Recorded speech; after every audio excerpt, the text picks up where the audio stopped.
할렐루야, 주의 이름 찬양합니다. 오늘 또 귀한 은혜 서로 나누길 원합니다. 오늘 말씀은 구름 타고 오신다는 말씀을 가지고 서로 나누려고 합니다.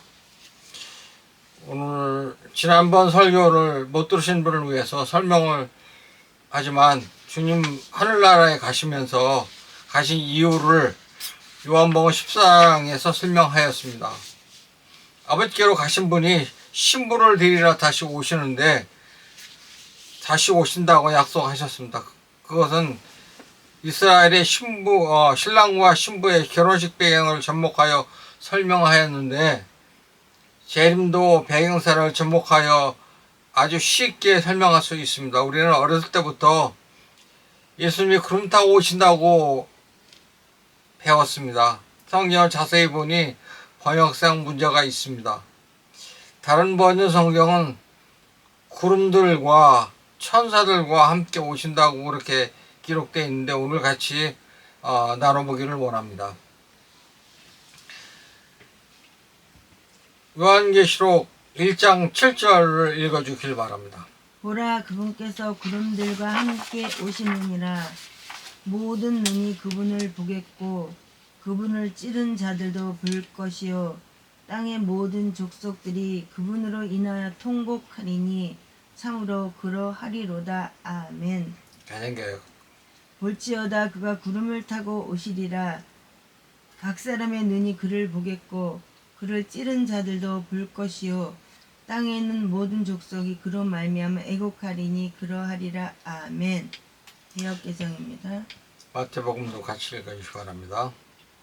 사람의 아들이 자기 아버지의 영광 중에 자기 천사들과 함께 올 것이요 그때 그가 각 사람에게 그의 행위대로 갚아주리라. 마태복음 16장 27절 동일합니다. 개역개정입니다. 인자가 아버지의 영광으로 그 천사들과 함께 오리니 그때 각 사람이 행한 대로 갚으리라. 아멘. 여기를 보니까 우리 요한계시록에는 구름들과 함께 오시리라 그렇게 돼 있고요. 마태복음에는 천사들과 함께 오시리라 그렇게 돼 있어요. 그러니까 구름 타고 오신다고 하는 얘기를 개적개혁만 보면 구름을 타고 오시는 없다 그렇게 생각을 하게 되는데 다른 버전 성경을 보니까 천사들과 또 구름이라고 하는 것도 구름들과 같이 이렇게 번역이 되어 있어요. 구름 타고 오신다고 재림하시는 예수님이 구름은 어디에 있나요? 하늘에 있어요. 하늘은 곧 영적 세계를 얘기를 합니다. 우리가 보이는 하늘 그렇게 얘기를 하지 않고 영적 세계를 그렇게 얘기를 합니다. 누가복음 21장 25절부터 27절까지 좀 읽어주시기 바랍니다. 또 해와 달과 별들에는 표적들이 있겠고 땅에서는 바다와 파도의 울부짖음으로 인해 민족들이 혼란 가운데 괴로워할 것이며 땅에 닥치고 있는 그 일들에 대한 두려움과 예측으로 인해 사람들의 마음이 그들을 기진하게 하리니 이는 하늘의 권능들이 흔들릴 것이기 때문이라. 그때 사람의 아들이 권능과 큰 영광을 가지고 구름 가운데서 오는 것을 보리라. 아멘. 아멘. 예수님이 구름 가운데 재림하신다고 그렇게 말씀하셨습니다.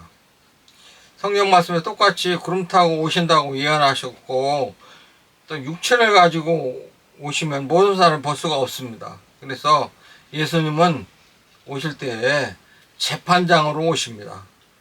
부활하여 아버지 집에 가셔서 우편에 앉아 계시다가 그 모습 그대로 오십니다. 그러니까 한꺼번에 모든 사람들이 다 본다고 하는 거는 육신을 가지고 같은 시간에는 볼 수가 없습니다. 영적 시간에 되면 그러니까 지구가 멸망을 하든지 지구가 없어지든지 몽땅 다 똑같이 가는 겁니다. 누군 가고 누군 안 가고 그런 게 아니라 예수님이 재림할 때는 똑같이 보는 겁니다. 아멘. 예수님 믿지 않는 사람도 보고 예수님 믿는 사람도 보고 다 똑같이 보는 시간에 보는데 뭐가 걱정이냐면 사람들이 지금 누가복음에도 보니까 닥치는 일들에 대한 두려움을 가지고 있다고 하는 거예요. 그러니까 내가 휴거를 받지 못하면 어떡하나 뭐 이런 얘기, 걱정, 뭐 별 걱정 다 이제 육체를 가지고 있는 그 사람들이 걱정을 하는 겁니다. 이래 걱정, 저래 걱정, 걱정을 하는 겁니다. 근데 예수님은 하늘로 올라가신 그대로 오신다고 했기 때문에 사도행전 1장 10절부터 11절을 읽겠습니다. 그분께서 올라가실 때 그들이 똑바로 하늘을 바라보고 있는데 보라, 흰옷 입은 두 남자가 그들 곁에 서더니 그들이 또한 이르되 너희 갈릴리 사람들아, 너희가 어찌하여 서서 하늘을 바라보느냐? 너희를 떠나 하늘로 들려 올라가신 이 동일한 예수님께서는 너희가 그분께서 하늘로 들어가심을 본 것처럼 그렇게 같은 방식으로 오시리라 하니라. 아멘.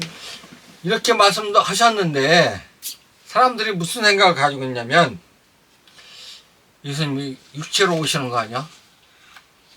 그래가지고 예수님이 지금 어디에 태어났을까? 또 십자가에 죽으러 오시나? 별뭐 걱정을 다 하고 있어요. 지금 육체로 오신다고 한 성경 기록이 없습니다. 여기 보니까 너희가 떠나 하늘로 들려 올라가신 그 동일한 예수님께서는 너희가 그분께서 하늘로 들어가심을 본 것처럼 그렇게 같은 방식으로 오시리라 그렇게 얘기했어요. 또 이것을 성경을 읽고도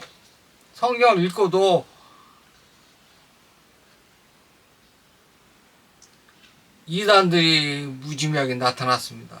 영이 나타나고 적이 나타나고 제자들은 예수님이 하늘로 올라가신 것을 계속 하늘만 쳐다보고 있습니다. 우리도 마찬가지예요. 지금 어떤 분이 그런 얘기를 하잖아요.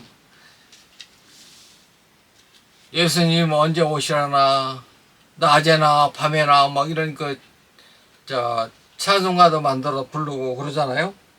근데 분명히 여기는 예수님은 가신 그대로 오신다고, 육체로 오신다고 안 했습니다.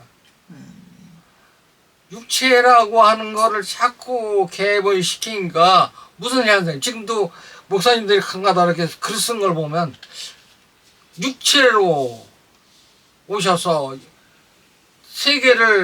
이 세계를 다스릴 거라고 얘기를 해요. 이 세계 다스리는 거 아닙니다. 왜냐면 예수님이 이 세계에 다니실 것 같으면 육신으로 안 죽었을 거예요. 근데 예수님이 더 큰 데를 예배하러 가셨잖아요. 그게 어디예요? 요한복음 14장에 내가 가서 너희를 위하여 나 있는 곳에 너희도 있게 하리라. 그러고 뭐라 그랬어요? 너희를 나 있는 곳에 있게 하기 위하여 예배하리라 그랬잖아요. 그죠? 그거를 기억해야 되는데 그렇지 아니하고 자꾸 예수님 육체로 오실 거라는 그 생각만 자꾸 가지고 있는 겁니다. 예수님께서 이 땅에 오실 때는 여인의 몸을 통해서 오셨지만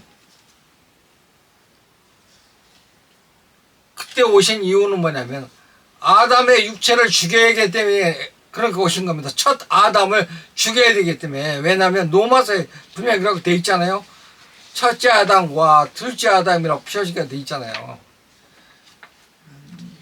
부활의 모습으로 승천하신, 그러니까 영원의 세계로 가신 그분대로 그대로 오십니다.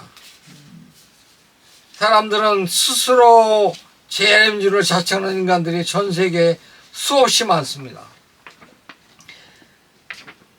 왜냐면 예수님이 육체로 오신다고 생각을 하니까 그렇게 여기 분명히 성경을 읽지 않는다는 얘기예요. 성경을 읽고 믿으면 절대 그럴 일이 없는데 그런 일이 자꾸 벌어지는 거는 여인의 몸으로 태어나서 육체로 오실까 이런 생각을 하니까 예수님이 가신 그대로 오신다고 그랬잖아요. 육체로 가셨습니까? 아니잖아요. 육체로 가신 게 아니고 영으로 거듭나셔서 하나님이 되셔서 하나님 나라에 간 겁니다. 2페이지입니다. 주님께서 오시는 것은 육체가 아니고 시간과 공간을 초월할 수 있는 주님의 제일 많은 순간 지구 어느 곳에 있든지 확실히 확인하게 될 겁니다. 그래서 천사들이 제자들에게 말했습니다. 그분께서 하늘로 올라가심을 본 것처럼 그 같은 방식으로 오시리라 그렇게 얘기했는데도 2000년 전에 영적 몸을 지닌 상태에 승천하셨는데도 지금을 육체로 오신다고 생각을 하는 겁니다. 왜냐하면 성경을 안 읽고 안 믿는 겁니다. 성경을 믿어야 되는데 안 믿으니까 자꾸 이단에 빠지고 내가 여기 그리스도다 막 그러면 거기에 다 빠지고 그러지 않습니까? 우리 사도행전 1장 8절 보시겠습니다. 오직 성령님께서 너희에게 오신 뒤에 너희가 권능을 받고 예루살렘과 온 유대와 사마리아와 땅의 맨 끝 지역까지 이르러 나를 위한 증인들이 되리라 하시니라. 이것들을 말씀하신 뒤에 그분께서 그들이 보는 동안 들려 올라가시니 구름이 그분을 받아들여 그들이 보지 못하게 하더라. 아멘. 영적 세계로 가는 거는 육적인 눈으로 볼 수가 없습니다. 지금 영이 영적으로 오셔서 우리를 바라보고는 천사들도 있을 텐데 우리가 보입니까? 안 보이잖아요. 왜 안 보여요? 영의 눈과 육의 눈은 다르기 때문에 그러는 거예요. 그러니까 안 보이는 거예요. 예수님이 가시면서 기다려라. 약속한 것을 기다려라고 그랬어요. 왜냐면 약속하신 게 뭐예요? 성령을 너에게 보내주시라 그러는 거예요. 성령이 뭐예요? 예수님의 영이에요. 육체가 아니고 영이니까 우리와 같이 동행하는 겁니다. 예수님이 동행하잖아요. 우리 몸에. 성령이 뭔 밤에 오신다고 그렇게 하는 뜻이 있습니다. 뭔 아무도 모르게 오신다는 거예요. 밤에로 온다고는 그게 꼭 밤에만 온다는 얘기 아니라 아무도 모르게 오신다는 거예요. 그 시기를 아무도 모른다고 그렇게 하셨어요. 마가복음 13장 32절 읽어주시기 바랍니다. 그러나 그날과 그 시각은 결코 아무도 알지 못하나니 하늘에 있는 천사들도 알지 못하고 아들도 알지 못하며 아버지께서만 아시느니라. 예수님이 육체에 계셨잖아요. 육체. 아담의 육체를 가지고 계셨잖아요. 십자가에 죽기 전까지는 육체를 가지고 계셨잖아요. 하나님인데 신성을 버리고 오셨잖아요. 그 육체를 가지고 있는 사람들은 그 시기와 날과 시기를 알 필요가 없다는 거예요. 거기 알려고 애를 쓸 필요가 없다는 거예요. 뭐 그렇게 지금 궁금한 게 많은지 그걸 알기 위해서 내가 그다 그러잖아요.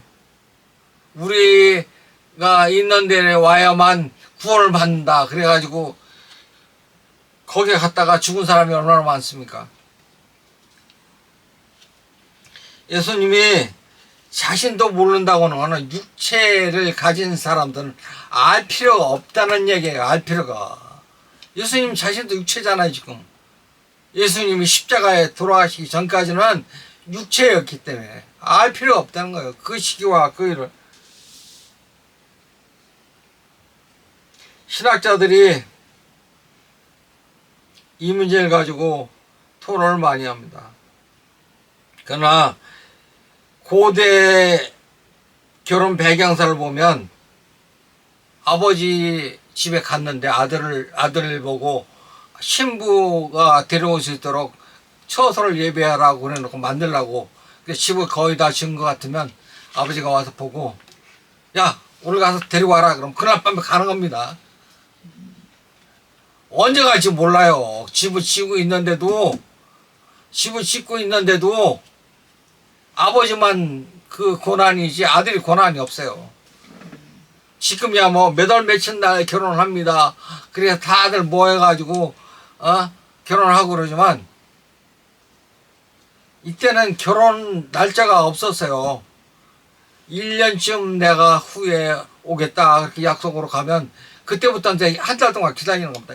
그 1년쯤 되는 날 되면 우리도 지금 육체를 가지고 있으니까 예수님이 언제 올지 모르는데 그거 신경 쓰지 말고 그냥 예수 좀 맞아들일 수 있도록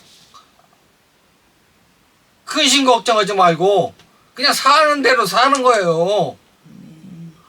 그거를 그냥 알려고 애를 쓰고 그러니까 사탄이 그거를 이용을 합니다. 주님이 제1의 날짜를 정해놓은 것은 절대적으로 잘못입니다. 하나님께서 이 날짜를 비면해 놓은 것을 우리가 감사해야 됩니다. 왜냐하면 만일 누군가 주님이 오실 날짜를 알게 된다면 사람이 잘 준비하고 있겠습니까? 안 그래요. 안 그래. 그냥 내일 주님이 오시면 오늘까지 술 먹고 내일 내가 돌아서면 되지. 그런 생각을 할 거예요. 그래서 비유로 말씀하시고 또 실제 있었지만 노아의 시대에 홍수가 나서 다 죽기까지 전에도 받아들이지 않았다고 하잖아요.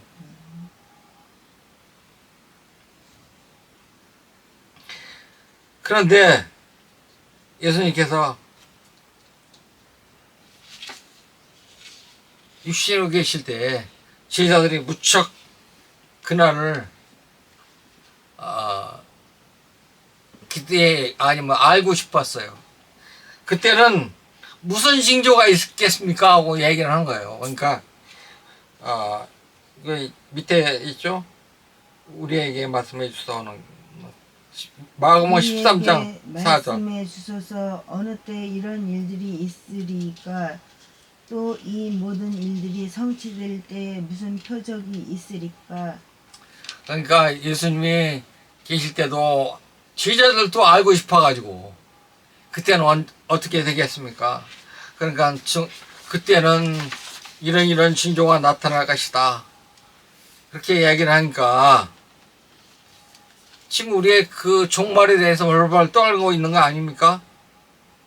미래가 벌벌 떠는 건 뭐야? 미래가 두렵기 때문에 떠는 겁니다. 미래가 안 들어오면 뭐가 떨어요? 제가 교통사고 나서 인간 시간으로 한 40분 동안 천국을 갔다 왔잖아요. 근데 시간이 없는 세계니까 무지하게 오래 있다 온 것 같아요. 무지하게 있다가. 그러니까 한 40분 정도 됐어요. 나중에 이제 정상적으로 어느 정도 건강을 찾았을 때 계산해 보니까 그렇다는 얘기예요. 그때는 뭐 정신이 없어가지고 뭔 얘기인지도 모르고. 벌벌 떤다는 건 뭐냐면 죽음이 두렵다는 거예요. 죽음이. 나는 지금 죽음이 안 두렵습니까? 약을 왜 먹습니까? 약 한 줌씩 하루에 한 줌씩 먹으면서도 죽음이 두려운 거예요. 아니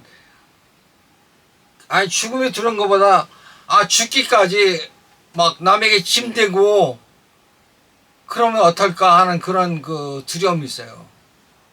그것 때문에 약을 먹는 거지 내가 내일 죽고 아는 오늘 저녁에 죽는다고 그래서 나 겁 낼 사람이 아니에요. 왜냐면 내가 한번 체험해서 하는 거예요, 죽음을. 그런데도 사람들이 두려워하는 건 뭐냐면 죽음이 두렵다는 거예요. 그러니까 어느 날 어느 시에 올 거라고 자꾸 얘기를 하니까 거기에 빠져드는 거예요. 뭐 좀 잘 알려진 분들이 어거스틴이나 마틴 루터나 빌리 그리암, 뭐 기선주, 뭐 우리나라도 뭐 좀 알려진 뭐 풍사들도 많이 있는데 이름은 내가 거론치 않겠습니다. 이분들이 다 뭐라고 그랬냐면 몇 월 며칠 날 종말이 올 것이다 예언했어요. 그런데 다 빗나갔잖아요. 거기에 뭐 여호와 증인 뭐 이런 사람들 뭐 특히 그냥 어제도 어떤 여자가 설교 준비하고 있는데 막 물을 뜯으러 나가보니까 뭐 어쩌고 저쩌고 그래 그냥 한번 노려보고 예수 그리스도 잘 믿어요 그러고 물 팡 닫고 돌았어요. 똑같은 얘기 하는 거야. 지금 이 종말이 어쩌고 저쩌고 그 얘기 하는 거예요. 그냥 그 사람이. 왜? 그 사람은 두렵기 때문에 지금 거기 들어가서 죽을까봐 지금 거기 들어가 있는 거예요.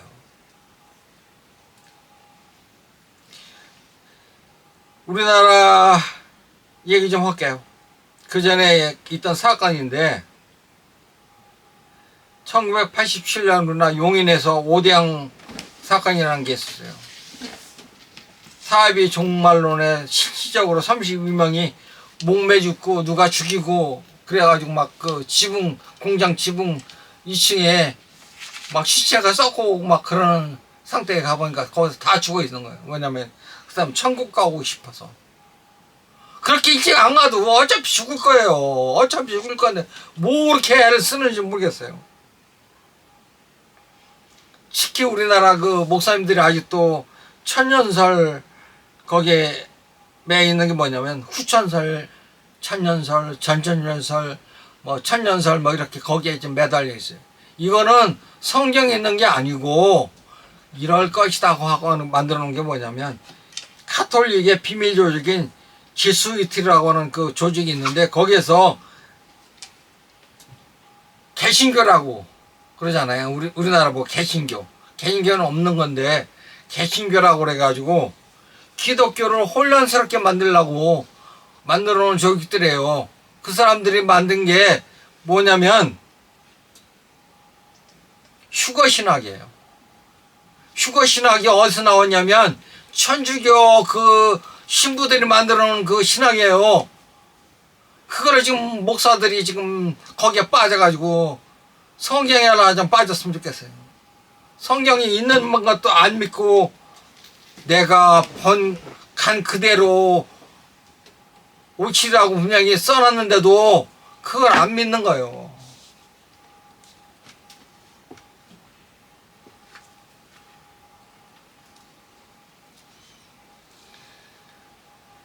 우리나라 또 담의선교회라고 해서 뭐 1992년 10월 28일 날 예수님 오신다고 막 하얀 옷 입고 가서 난리친 사람들 있죠.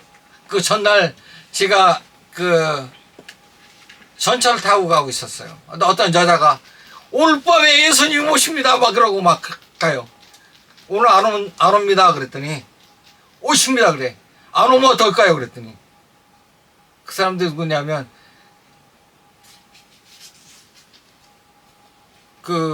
무슨 신부들 해가지고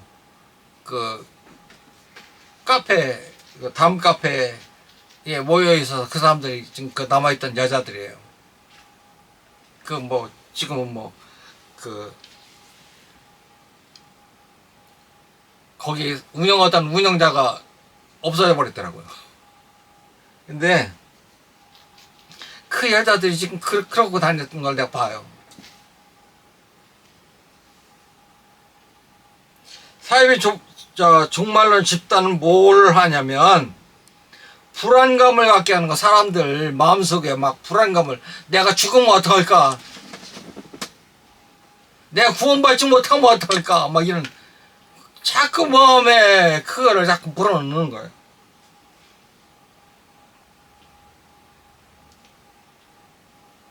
그러고 거기에 뭐라고 하냐면 우리 집단에만 들어와야 구원을 받는다. 그 얘기를 꼭 넣죠 아주. 그래가지고 뭐냐면 또 재산을 전 재산을 또 바치라고 그래요. 왜 전 재산을 죽을 사람들이 뭐 전 재산을 바치라고 그럽니까?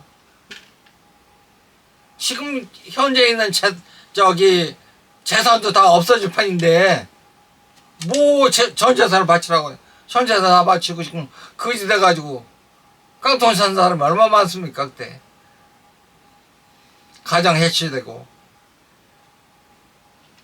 지금도 마찬가지예요. 지금도 내가 재림주다 그래가지고 나타난 사람들이 얼마나 많습니까? 우리나라도 지금. 거기에 빠진 건 성경을 안 믿기 때문에. 성경을 안 믿기 때문에. 성경을 믿어야 되는데 성경을 안 믿어요. 분명히 성경은 예수님의 재림을 통해서 세상에 종말이 올 것을 말씀하셨습니다. 그러니까 종말이 오는 때는 예수님이 세상을 없애버리고 그냥 전부 만나는 거예요. 너 안 만나고 나를 막 못 만나고 그런 게 아니라 다 만나는 거예요. 그냥 한꺼번에. 불안할 필요 없어요. 불안하지 마세요. 예수님 언제 오시든가 문제하지 마세요. 오시긴 오셔. 경건하게 살긴 살아야 돼. 오늘 밤에 오시는 것처럼 사는 거예요. 맞아들일처럼. 종이 예수님 문 밖에서 내가 왔다고 문 두드릴 때 문 열어주려고 하는 그때처럼 옷 입고 단정하게 있으라고 그러잖아요. 그런 마음을 갖고 살아라는 얘기예요.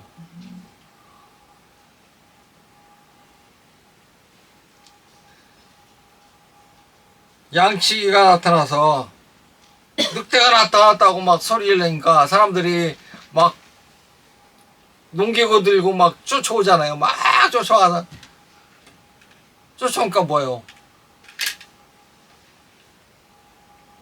양치기가 거짓말하고 막 웃고 도망가고 막 그래요. 다음에 또 그랬어요. 2번, 3번 막 그래요. 어떻게 됐을까요? 그 다음에 진짜 늑대가 나타났다고 그랬는데 늑대가 나타나는데 안 믿어요 사람들이. 이걸 왜 그러냐면 자꾸 재림을 언제다 한다 빗나가게 만들어 놓고 사람들 마음속에 아유 재림 뭐 언제 오실지도 모르는데 뭐 아니지도 모르잖아 뭐 이렇게 거짓말처럼 생각하게 만들게 하는 거예요.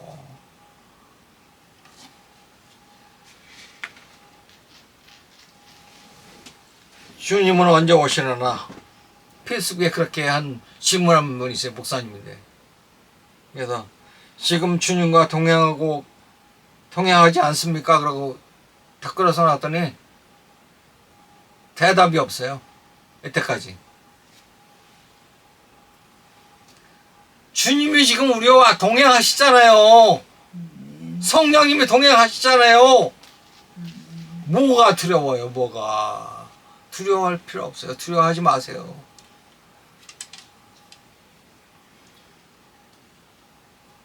그날이 언제든지 되든지 이 세상 사람들이 깜짝 놀라게 할 날이 올 겁니다.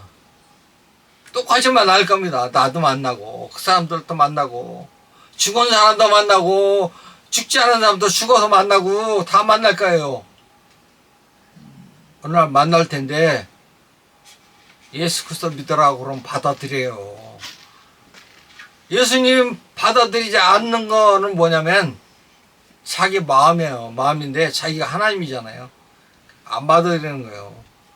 그리고 그 다음에 안 믿는 건 뭐냐면 혹시 하나님이 택하지 않은 사람이 있어요. 예배당 다닌다고 다 구원받을 수 있는 것도 아니잖아요. 모르잖아요. 지금 사람들 얘기는 저 사람이 진짜 구원받은 사람인가? 이런 사람도 있어요. 교회당 안에는.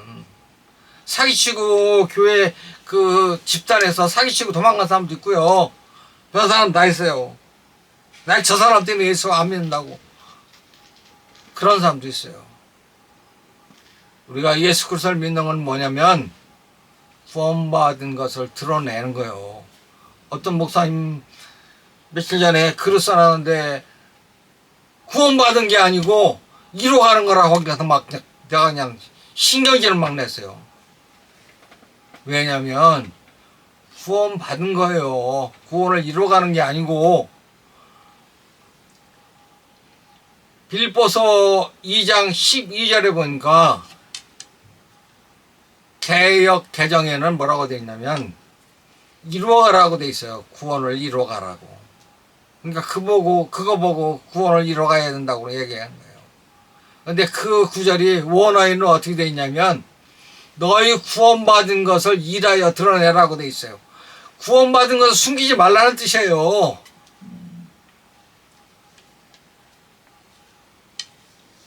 다 같은 시간에 그 종말과 날짜, 시간 이런 걸 따지고 거기에 기대해서 따라가지 마세요. 이단들을 목에 살리지 말고 자기 신앙은 자기가 잘 지성시키는 겁니다. 이만희처럼 내가 뭐 예수 그리스도의 영이 뭐 임했느니 다 예수 그리스도 믿는 사람 영 예수 그리스도 다 임해요. 그 사람만 임한 게 아니에요. 그 사람이 가짜일 수 있어요. 왜냐하면 자기만 임했다고 그러니까.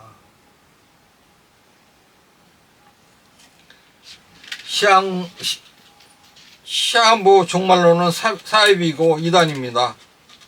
확실히 기억하시길 바랍니다. 이단들은 주님이 여기 있다 저기 있다 해도 오직 말씀만 믿고 굳게 지켜서 믿으시고 우리 주님 모시는 날 기쁨으로 맞이하시기를 바랍니다. 기도하겠습니다. 하나님 아버지 주님 찬양합니다.